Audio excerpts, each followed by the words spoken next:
Maton nimo si Kristo nagtukod og iglesia. Nagsulat ang inyong libro na si Kristo wa nagtukod og simbahan. Kinsay pagkakon ninyo libro?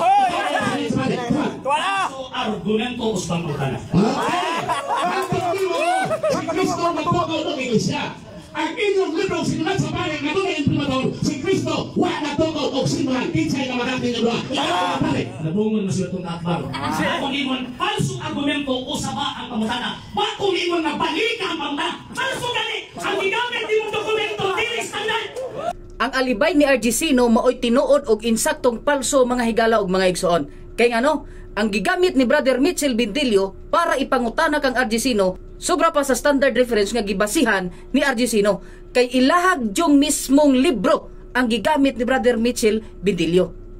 Ang tinuod lang, wa joy ikarason si Argesino ug wa joy ikatubag si Argesino sa maong libro nila nga doon na pa joy imprimatur kay ni kontraman sa iyang argumento nga kuno si Kristo maoy nagtukod sa ilang simbahan.